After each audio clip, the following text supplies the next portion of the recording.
Ladies and gentlemen, it gives me great pleasure to introduce to you Brigadier General Dan Leaf, US Air Force.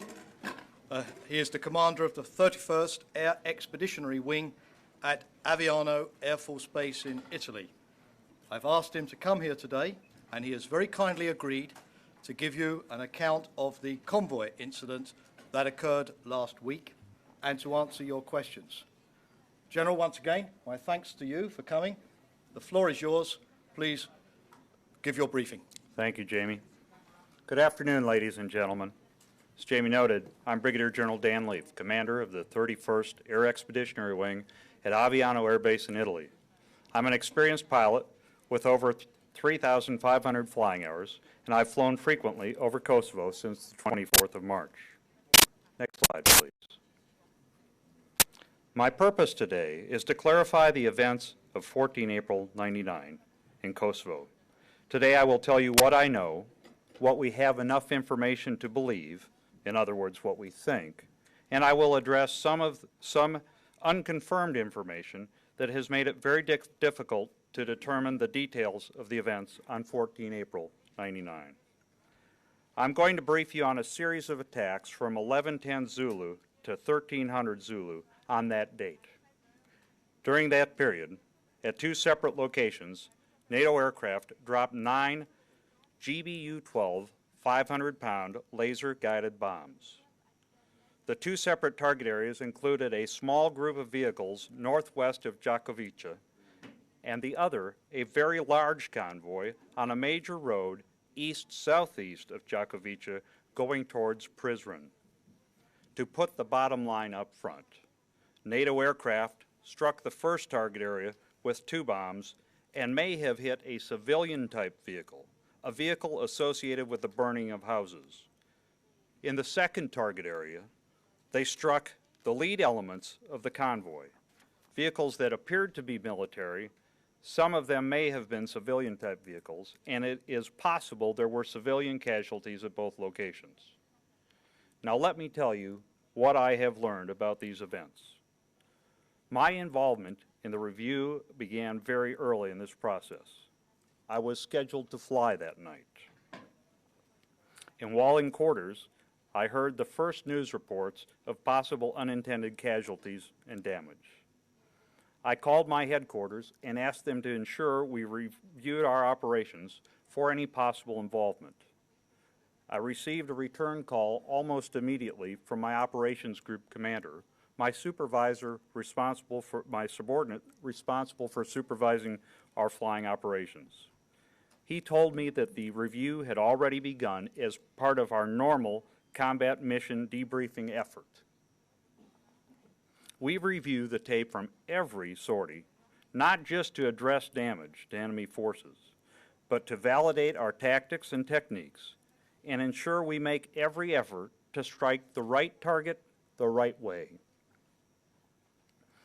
I've drawn my conclusions from exhaustive reviews of mission tapes, from interviewing the pilots, from examining intelligence data, and indeed from review of the reports you and your colleagues have prepared on this matter. This is a very complicated scenario, and we will never be able to determine all of the exact details. Next slide. The key players in this scenario are as follows. Bear 2-1 is a flight of 2 F-16s. Their mission was airborne forward air control, what we call FAC-A. Forward air controllers have the key responsibility of finding and identifying targets. Bear 3-1 and Bear 4-1 were similar flights of 2 F-16s, also performing FAC-A forward air control duties.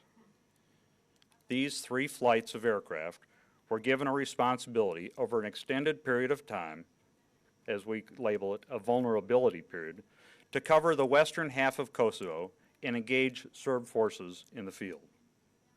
Chisel 3-1 was also a flight of 2 F-16s. Their mission was not forward air control. They were there to provide attack assets able to strike targets that our forward air controllers discovered. Saab 5-1 was a flight of 2 Jaguars, also performing in an attack role. Cub was a flight of two OA-10s who were assigned FAC-A mission duties over in the eastern half of Kosovo. They flew into the western area later in the scenario. ABCCC is an EC-130, an airborne command, control, and communications aircraft providing the critical link to our command and control agency at the Combined Air Operations Center in Vicenza, Italy. The CAOC is the operational headquarters for this air campaign. Now, to give you a full understanding of these events, I want to describe the environment that our pilots are operating in as they fly missions over Kosovo. Next slide. The F-16 cockpit shown here is quite small and incorporates a multitude of sensors to acquire and attack targets. The pilot looks at three principal displays. One is a heads-up display, a large piece of glass upon which tactical data is displayed in front of him. He also has two multifunction displays, or MFDs, located on panels just above the pilot's knees. Here in front of me, we have an example of a multifunction display to illustrate its actual size. In one of his two multifunction displays, the pilot will display attack data from his infrared targeting pod. The cockpit videotapes we will show you are from the video recording of these displays. Note the size of the MFD. It is approximately 4.5 inches by 4.5 inches. And as you can see, the display is monochrome in shades of green. A typical mission over Kosovo will last approximately 6 hours. The pilots take off from our base at Aviano, in-flight refuel, and then proceed into the target area for their vulnerability period. Often they will exit the area, in-flight refuel again, and then go back into their area of responsibility and repeat the cycle. The mission is very demanding, both physically and mentally. Next slide. Here you see the Kosovo Area of Responsibility, or AOR. As I mentioned, the missions in question were flown in the western half of the AOR of Kosovo, looking for fielded forces. Because of weather this day, most of our activity was confined to the southwestern quarter of Kosovo. The specific area addressed in this briefing was in the vicinity of Đakovica, shown here. Next slide. I will discuss two target areas, as I said. The first is an area northwest of Đakovica, where houses were being burned and the first attacks occurred. The second area was east-southeast of Đakovica, where NATO attacked lead elements of a large convoy. I will lay out the full chronology and geography of the events throughout this briefing for you, as we know them now, and hopefully this will eliminate some of the confusion surrounding this incident in a very dynamic battlefield environment. Next slide. At approximately 10:30 Zulu, Bear 2-1, one of our airborne forward air controllers, came on station in Kosovo. This is the pilot whose voice tape you heard at a briefing several days ago. Bear 2-1 worked northwest of Đakovica and witnessed a series of villages and homes burning. He watched the series of fires progress to the southeast. This progression was very clear. It was very graphic, and it was horrifying to Bear 2-1 as he witnessed the houses being destroyed. Next slide. He watched a vehicle leave one house that was burning and then proceed to another house further down the road. That house then erupted in flames. Individuals ran from the burning house, got in the vehicle, and drove to yet another house. At this point, as he stated on the tape, many of you have heard, he concluded that the occupants of this vehicle were perpetrating the house burnings. It was only then that he elected to attack the vehicle. He struck the vehicle with a single GBU-12 laser-guided bomb. As a side note, all of the NATO bombs expended in the scenario we're describing, both at the house burning and at the large convoy, were the same GBU-12 laser-guided bombs I've explained earlier. Additionally, None of our aircraft descended to low altitude during their attacks. Next slide. The vehicle Bear 2-1 witnessed burning houses was joined by additional vehicles heading in a southeasterly direction. Bear 2-1 attacked the same vehicle he was watching as the lead vehicle in this group of three. From the altitudes he was operating at, they appeared to be military-style vehicles, and it appeared to be a military-style vehicle and matched the size and shape of the other vehicles in this small group. I want to reiterate, however, it was the association of the vehicle with the house burnings that made it a legitimate target. Prior to reviewing the video presentation of his attack, let me explain the infrared imagery. If you'd run the tape, please. In the center of the imagery, you see the targeting cursor. That's the intended endpoint. This is infrared imagery. Stop the tape. And is shown in the cockpit in shades of green. As you can see, he targeted a single vehicle at 1110 and struck it directly with a 500-pound laser-guided bomb. After the attack, he had departed the area to refuel and passed the coordinates of his attack to another flight entering the area. That flight was Bear 4-1. Next slide. In the interim, an unmanned aerial vehicle, or UAV, transitioned through this area and imaged the site of Bear 2-1's attack. We'll now view the videotape of that imagery, and you can see the vehicle that has been damaged with other vehicles gathered around it, and a very distinct C-shaped building complex in this area that was also shown in some Serbian TV video released on the day of this attack. Please roll the video.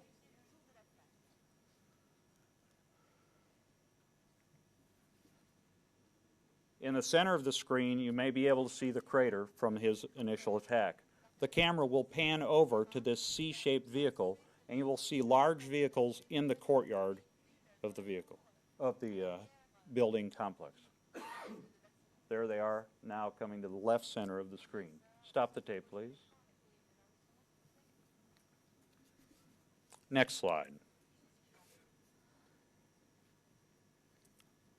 Bear 4-1, as I said, entered the area and visually assessed the target area for over 10 minutes. He saw these large vehicles in the courtyard of the C-shaped complex I pointed out earlier, and he made the determination that they were likely to be military vehicles. He designated them as a target, and Bear 4-2 attacked them with a single GBU-12. As you watch the next video, note the area at the top of the screen. There is a large secondary explosion that in the assessment of our analysts is indicative of an accelerant, such as gasoline, being present in the structure. We have reports of Serbs hiding gasoline inside of homes, which they use to refuel their vehicles or to burn Kosovar Albanian houses. Additionally, we have seen the Serbs place military vehicles, including tanks, up against and even inside residential structures to deter NATO air attack. In this case, of course, there's no way of knowing with certainty what was inside the tape. Please roll the Bear 4-2 video.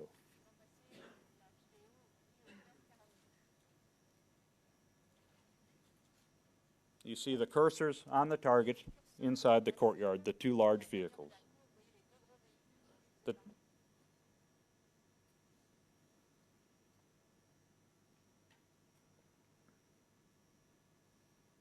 Stop the tape, and I'd like to give them a minute to change the tape, and then we will run the Serbian TV video released that day that shows the same area. In that tape, you will note that distinctive C-shaped building complex. That's the building complex, and the crater that we believe was from Bear 2-1's initial bomb. Next slide. You can see the distinctive C-shaped house and the destroyed trucks and what appear to be tractor-type vehicles that were hit. 11:48 Zulu ends the attack at the target area northwest of Jakovica. We'll display the geography and chronology of the attacks later in the briefing. As these attacks were coming to an end, another forward air controller, Bear 3-1, discovered a very large, more than 100 vehicle convoy on a major road running east-southeast of Jakovice. He began communicating with the ABCCC aircraft about the target. There was an extensive discussion of the convoy, with the forward air controller striving to determine whether or not the convoy was a military target. There was an extensive discussion as well about the need to avoid striking anything that may have civilian personnel or refugees. Several factors played in his decision to attack. First, approximately 20 vehicles at the front, in other words, east, southeast end of the convoy, were uniform in shape and color as seen from the air. They were maintaining a set spacing and pace, characteristics of military movement. At about the same time, the forward air controller saw an unmanned aerial vehicle in the vicinity of the convoy, and he was then told by ABCCC that, quote, "We just received word that this is a VJ convoy." They specifically discussed the possibilities of refugees, Kosovo Albanians, within the convoy and took additional precautions to validate their targets. ABCCC has access to a variety of intelligence and operational sources, which for security reasons I will not discuss. This conversation between ABCCC and Bear 3-1 immediately prior to the attacks is shown on the next slide. ABCCC says, Bear, ABCCC. Go ahead. Roger, we just received word that this is a VJ convoy. How copy? Great. Give me all your players. Saab, are you still airborne? ABCCC, I want as many fighters as I can get now. He wants to commence the attack on this VJ convoy. At that point, 1216 Zulu, next slide. At that point, 1216 Zulu, Bear 3-1 commenced attacking the lead elements of the convoy. His bomb impacted at 1219 Zulu. This is video of Bear 3-1's attack. He missed his target vehicle, but a trailing vehicle ran off the road behind it.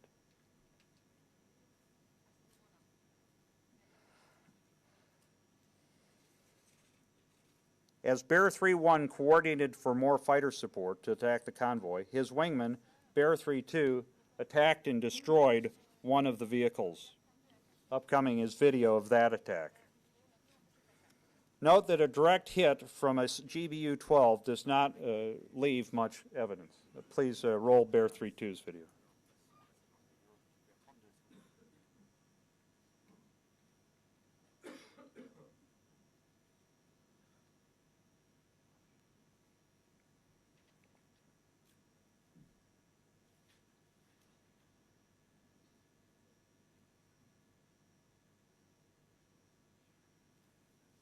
Stop the tape.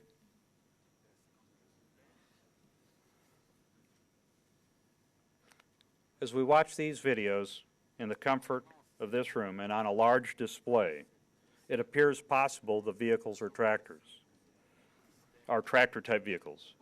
As I reviewed the tapes with the pilots, they agreed. However, they were emphatic that from the attack altitude to the naked eye, they appeared to be military vehicles. And again, the physical characteristics of the vehicles were only one factor in the forward air controller's target identification matrix. The lead elements of the convoy had several characteristics of military movement: uniform size, shape, and color as seen from the air, consistent spacing between vehicles, and a relatively high rate of speed even prior to the attacks. Furthermore, there have been reports of Serb forces using civilian vehicles for military and paramilitary operations. By this time, Bear 3-1 had assisted two Jaguar aircraft, Saab flight, in locating the target area and cleared them to attack.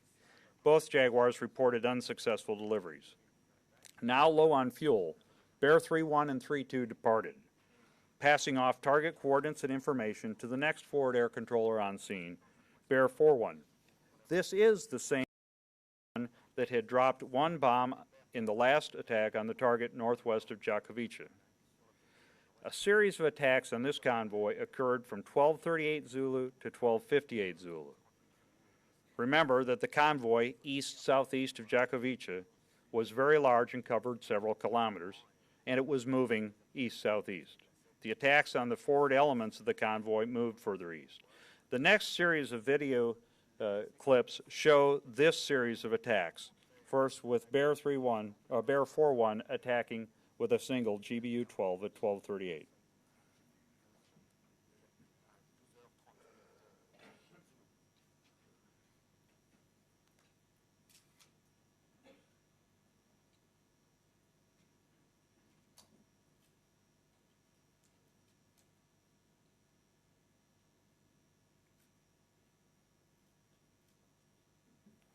Next is a simultaneous attack with two bombs, one a hit and one a miss in a field adjacent to the road. You'll note that in the lower right-hand corner of the screen.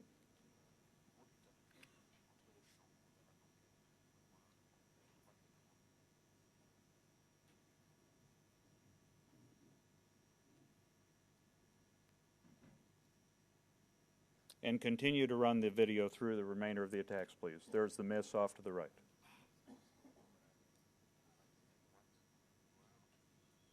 There are attacks against moving and stationary vehicles during this period.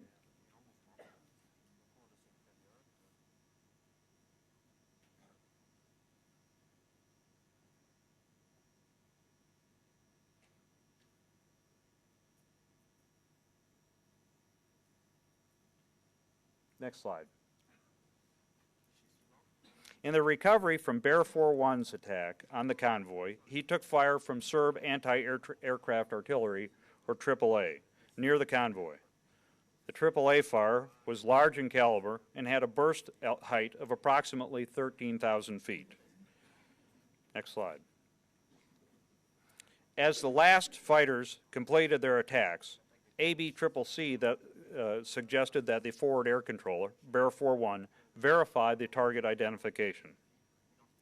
They suggested this based upon communications with the Combined Air Operations Center in Italy, the Combined Force Air Component Commander's warfighting headquarters.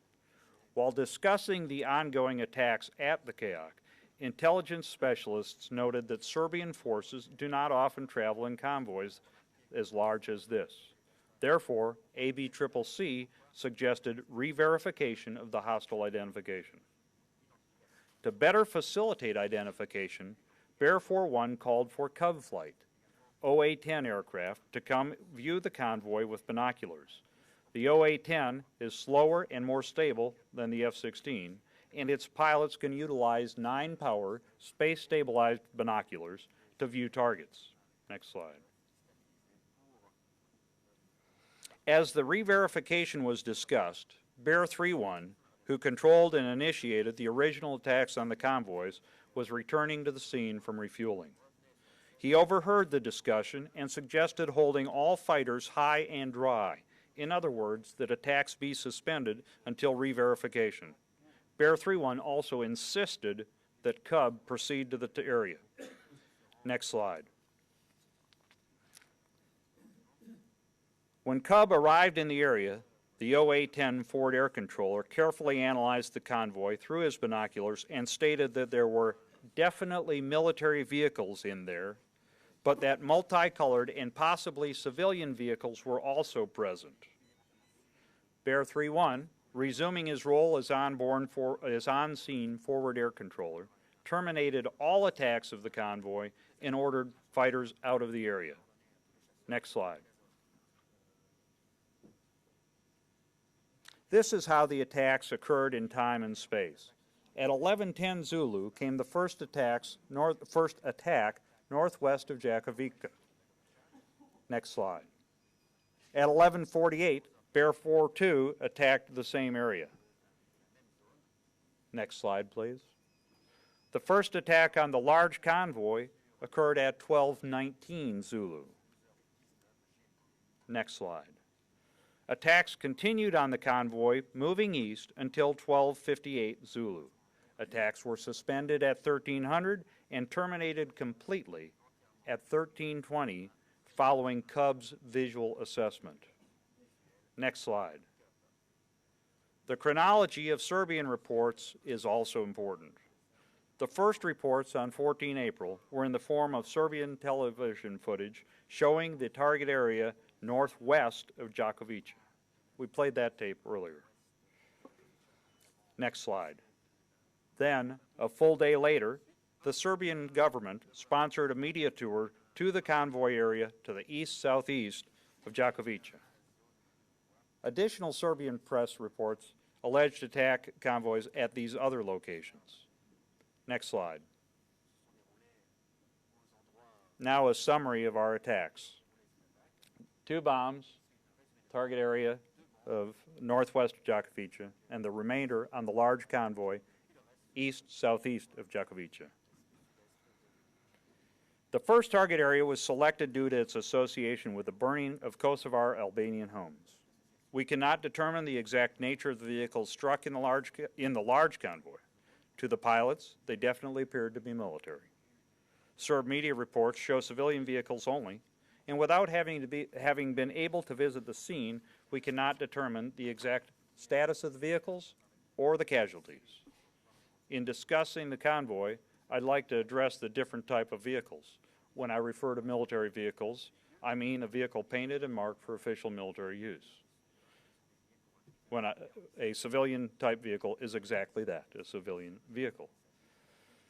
In the chaos that is Kosovo, we know that Serb forces are using both types of vehicles for military and paramilitary operations.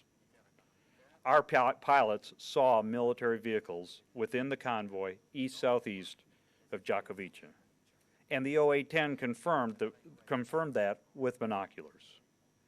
The 24-hour delay in showing the large convoy to the press would have allowed sufficient time for Serb forces to remove any military vehicles or personnel from the area, and we simply cannot verify exactly what type of vehicles were struck by whom. In fact, some reporters have also indicated that the victims in the convoy attack appeared to have been machine gunned, not bombed. It is our assessment that NATO forces may have inadvertently struck civilian-type vehicles and perhaps civilian personnel in the attack on the large convoy.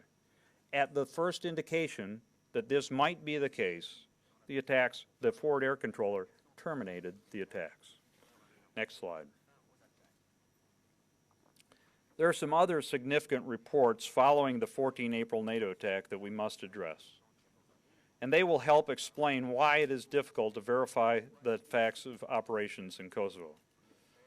First, following the NATO attack, numerous reports in the area, there were numerous reports from the area of the large convoy east-southeast of Đakovica showing refugees died from machine gun and mortar wounds. However, NATO aircraft employed only precision bombs, not machine guns or mortars.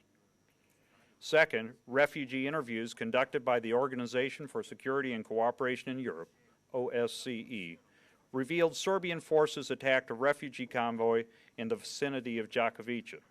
The refugees reported attacks by low-flying MiG-type aircraft expending cluster munitions, and they also reported grenades thrown from helicopters. In this incident, NATO aircraft did not fly at low altitude, expended no cluster munitions, and did not include helicopters. Third, witnesses in the region relayed that they observed a refugee column being attacked by Serb mortars at the same time as the 14 April NATO attack in the east-southeast of Đakovica.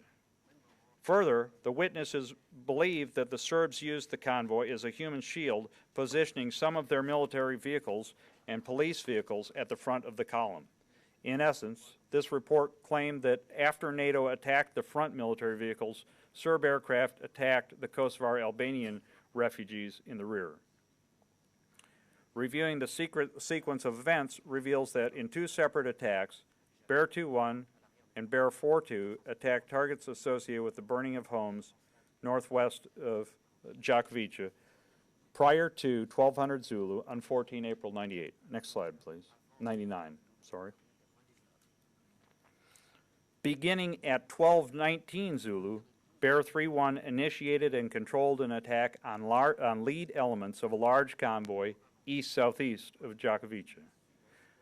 Those attacks by various aircraft lasted until 1258. I submit that there is a possibility that civilian-type vehicles and possibly civilians themselves were hit in this attack. However, we cannot determine the extent of loss of life or verify the nature of the victims. Serb reports claimed 80+ dead, but reporters saw only approximately 20 victims, many of whom did not appear to be victims of bombing. We also conclude that as soon as the target identification came into question, Bear 3-1 terminated the attacks. Next slide. In conclusion, I have told you what I know of our attacks on 14 April 99. I cannot explain the bodies seen on Serb TV. We did not have observers on the ground or at the site. This is unlike a peacetime environment and an accident situation where we have access to the accident scene. We can only speculate on their association with our attacks. There may have been unforeseen casualties or unintended damage. However, the nature of our exhaustive process to positively identify targets and their association with military or repressive acts remains a key factor that led our pilots to conclude that the targets were in fact contributing to Serb military or paramilitary operations. NATO continuously reviews its tactics, techniques, and procedures to ensure that we minimize the potential for unintended damage or unnecessary loss of life. We will continue to do so. So at the end of my presentation, I think the conclusions are clear. First, there were two separate incidents, separated geographically and in time. Second, we are now convinced that in the first incident, we struck a valid military target. It was a vehicle directly involved in the burning of homes. In the second incident, the one we have been referring to all along, there was a confused picture. We engaged a large convoy with a mixture of Serb military and civilian vehicles. Fourth, in that second incident, we may well have caused damage to a civilian vehicle and unintentional harm to civilian lives. And finally, it has taken us 5 days to put all of these facts together. But I'd submit that that is a very short time for a review of this detail and depth, especially as we conduct round-the-clock combat operations. Thank you for the opportunity to brief you. I invite your questions. General Leaf, I'm grateful to you again for coming and for presenting that very detailed account of the incident last week. Thank you again. Now, as the General says, he is conducting a real-life operation, and he has to go back to Aviano. He will take some questions, but you will excuse us if we can't have everybody here, because he does have to get back.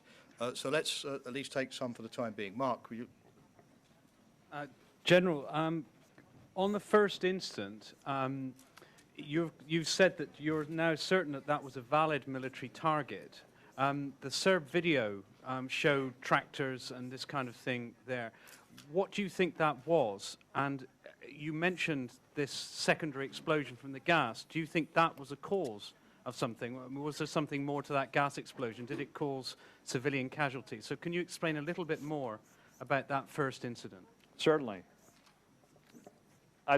The assessment that this was a valid military target is based on the association of that vehicle with the burning homes. I cannot comment, as I stated in the briefing, on the damage shown by Serb-controlled TV. We didn't have access to the site. We don't know the veracity of the video. We simply don't know. And finally, on the secondary explosion, I don't want to speculate on the secondary explosion perhaps causing additional damage, because the time and clarity of that targeting pod video simply is not sufficient to go into that forensic detail, if you will. Thank Okay, you. Michael Gordon. Question from the New York Times, General.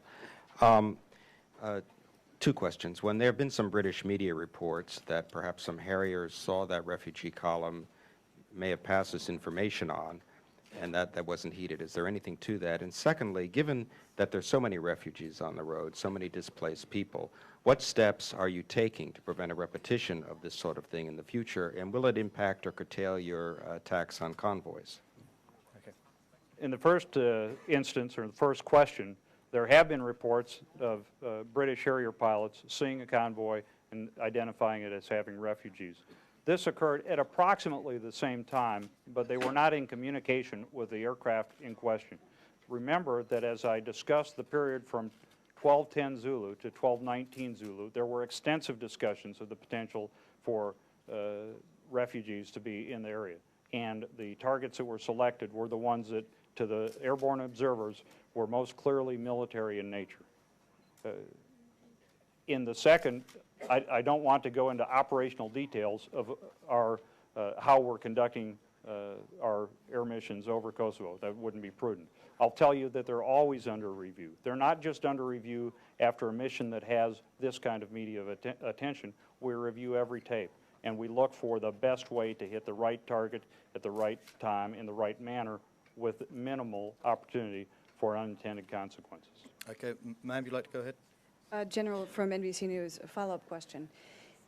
Still, given the difficulty in discerning military vehicles versus civilian vehicles on that very, very small display, how can you reassure people that these attacks will not happen again and again? I mean, you simply are limited by the technology.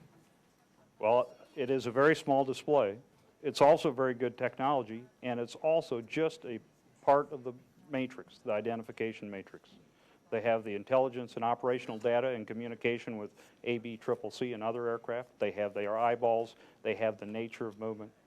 And again, we take every effort to minimize this opportunity, and we'll continue to do so. But a follow-up, it seemed that after the second attack began, you had your coordinator say that it did not appear that Serbs traveled in such large convoys. Why didn't you have that information before you commenced the attacks? And that's something you should have known. Let me address that. That's a very important question and sort of a developing story on 14 April 99. And the missions, I flew over Kosovo, and in the days prior to this event, nobody I have spoken to, and certainly I did not, see any very large convoys. This was a new occurrence. Again, it's moving east-southeast towards Prizren, not shortest direction towards the border.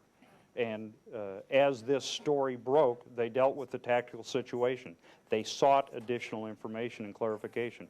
They took time to look at the target, analyze the nature of it, and pick that, again, those military characteristics and strike those.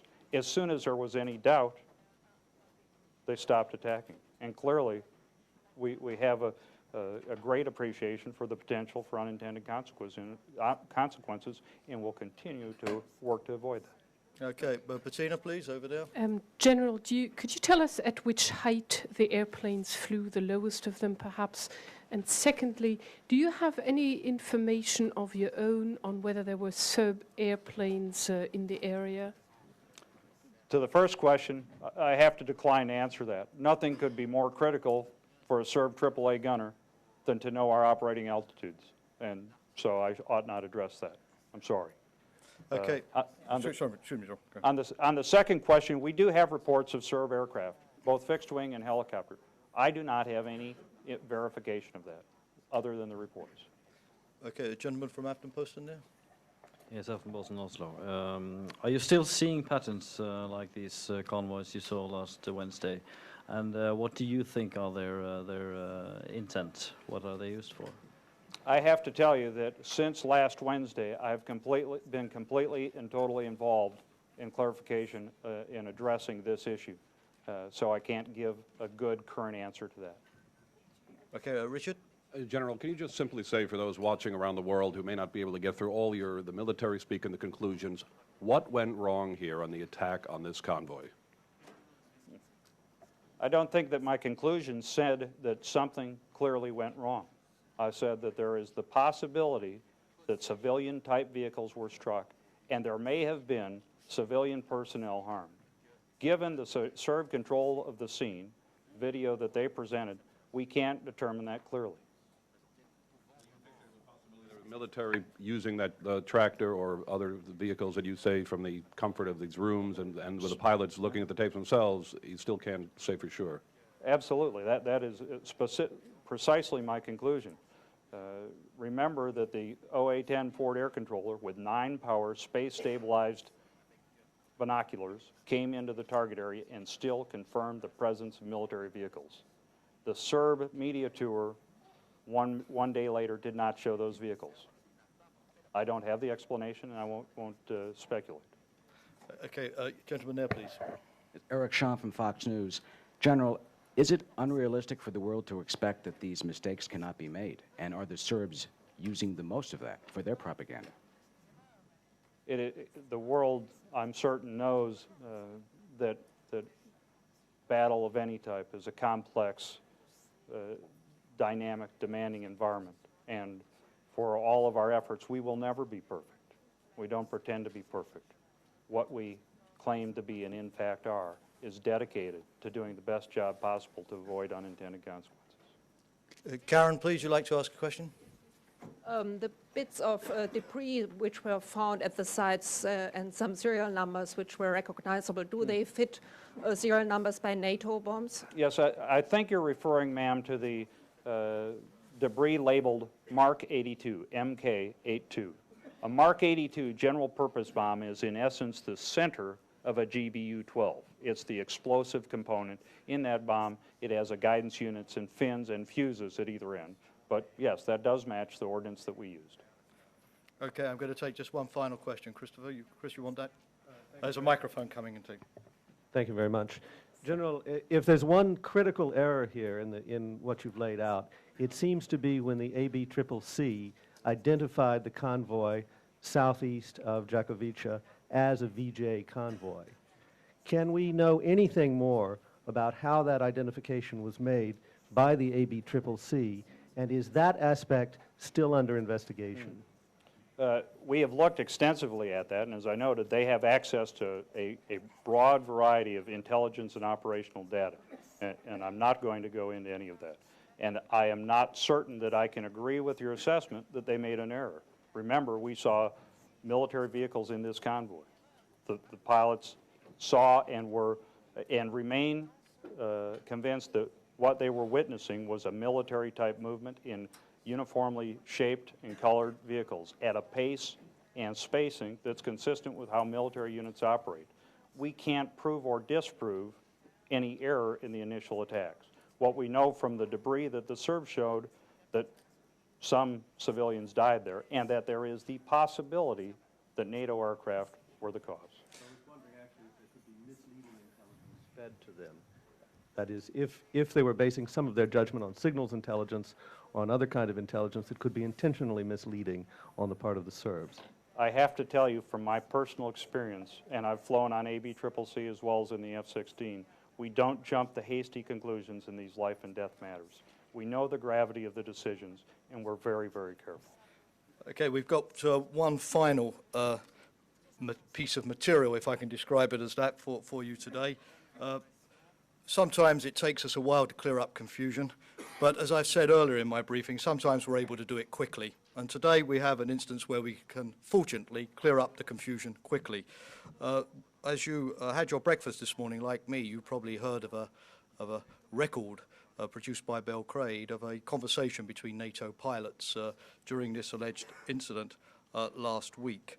And we have the tape of this conversation, as we've managed to get it, and we'd like to play it for you. And afterwards I'm going to ask General Leif, as he happens to be here today, to share with us his expertise on the authenticity of this particular tape. Could we play the tape, please?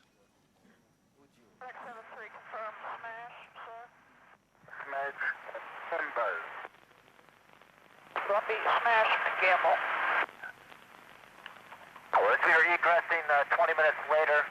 Looks like the base of the clouds are right around 12 to 13,000 MSL.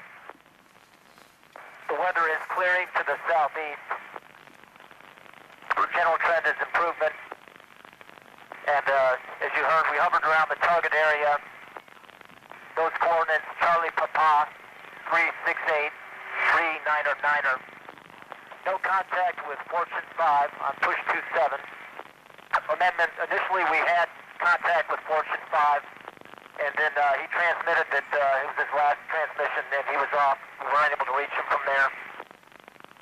Yeah, as we reported, we didn't really see any more firing from that position. I think they buttoned up after we came down low. Copy. Thunder 2-1, no further questions, sir, and you're cleared to contact Magic for flight following to the tanker. Copy, and understand you just want us to cycle in and out there with Thunder 1.